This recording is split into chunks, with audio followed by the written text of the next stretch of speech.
आज हम एक छोटे से गांव के छोटे बच्चे रामू की कथा सुनेंगे। चलो फिर शुरुआत करते हैं। कहानी का नाम है रामू का खत। चलिए मैं आपको अपनी कहानी बताता हूँ। मैं रामू, एक सीधा सादा गांव का लड़का। मेरा छोटा सा गांव, धूल भरी पगडंडियां और खेतों में खेलना ही मेरा बचपन था। रामू, रे स्कूल के लिए देर हो जाएगी, जल्दी से रोटी खा ले।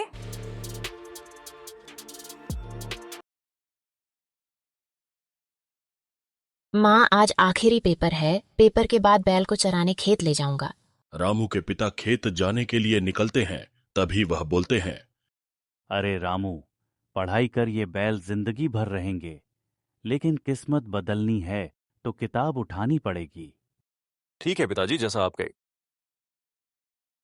रामू की माँ, मैं खेत जाकर आता हूँ।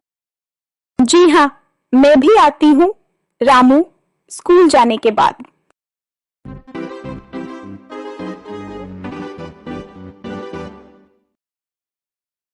रामू और उसका दोस्त दोनों स्कूल के लिए निकलते हैं।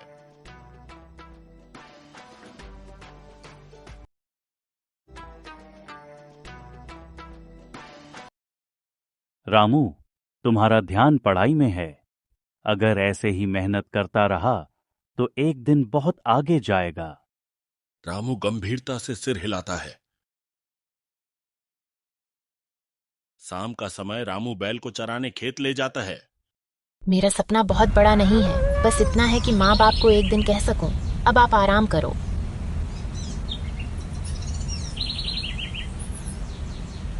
रात का समय। क्या लिख रहा है इतने ध्यान से? एक खत भविष्य को। एक दिन यह खत सच हो जाएगा।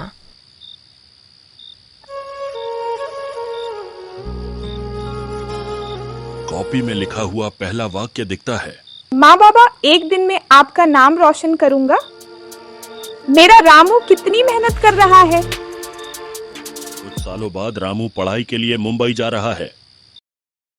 माँ, जल्दी लौट कर आऊंगा, चिंता मत करना। मैं खत भेज दिया करूंगा। रामू, ज्यादा काम मत करना, थक जाओ तो घर लौट आना। बेटा, ध्यान रखना अपना।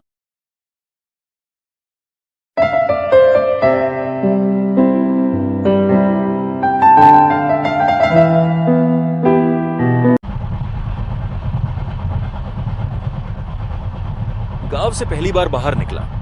माँ ने रुमाल में 4 रोटियां बांध दी हैं और बाबा ने कहा था, मुंबई में जाके भी गांव मत भूलना रे।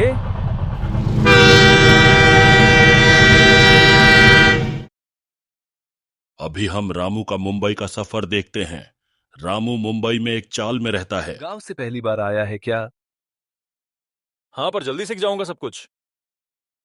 दूसरे ही दिन रामू काम के लिए निकल जाता है। काम सीखना है तो सवाल कम, मेहनत ज्यादा कर। रामू मन में बोलता है, ठीक है साहब, पर एक दिन में खुद किसी को काम दूंगा, ये मेरा वादा है खुद से।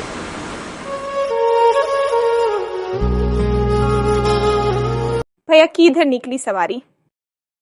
आपके यहाँ ही आ रहा था भाभी। रामू का खत आया है, देने आया था, लीजिए। चलता हूँ भाभी। जी हाँ भैया, धन्यवाद। रामू की माँ उसका खत पढ़ने बैठ जाती है। माँ, आज पहली सैलरी मिली, 8 रुपए बच्चे हैं, पर तुम्हारी यादें रोज हजारों रुपए की कीमत की लगती है। बाबा को बताना रामू हार नहीं मान रहा। हमारा बेटा बड़ा हो रहा है, लेकिन अभी भी मेहनत उसके हाथों पर दिखती है।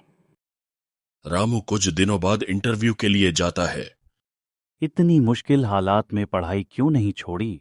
क्योंकि पढ़ाई ही वह रास्ता है जिससे मैं अपने गांव तक वापस पहुंच सकता हूं, गर्व के साथ। अच्छे विचार है तुम्हारे। इसी अच्छे विचार के साथ तुम्हारे मेहनत और काबिलियत को देखकर यह नौकरी तुम्हें दी जाती है। Congratulations. Thank you sir, giving me this opportunity. माँ, आज तुम्हारा बेटा ऑफिसर बन गया। माँ, अगला खत गांव से ही लिखूंगा, अपने नए घर से, जहां तुम्हारे लिए आराम का पलंग होगा और बाबा के लिए बैठने की चौकी। रामू को उसके मेहनत का फल मिल जाता है। उसको सरकारी नौकरी लग जाती है। सपना पूरा करने में सालों लगे, पर जिस मिट्टी से चला था, आज इस मिट्टी पर सर झुकाने वापस आया हूं।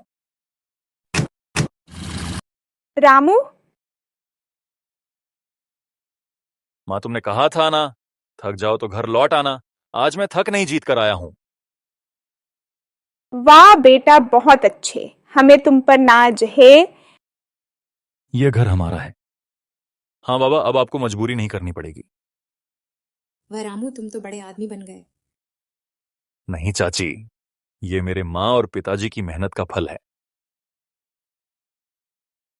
रामू, दादा, आप अफसर बन गए क्या? अभी तो सिर्फ शुरुआत है। तुम्हें भी बना है और मुझे भी आगे जाना है। माँ कहती थी एक निवाला खाओ, अब मैं कहता हूं एक निवाला हंस के खाओ। माँ, रामू वही कॉपी खोलना है, अंतिम पत्र लिखता है। माँ बाबा, जिस दिन मैं चला था सिर्फ सपना था, आज जब लौटा हूं तो सपना पूरा हुआ। मेरी सफलता मेरी नहीं, आप दोनों की है। अब यह घर तुम्हारा मंदिर है और मैं सिर्फ तुम्हारा बेटा रामू।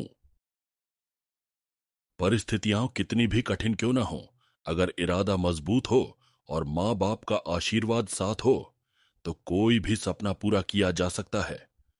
सपने अकेले नहीं पूरे होते, उनके पीछे होती है माँ बाप की मेहनत, त्याग और आशीर्वाद होता है।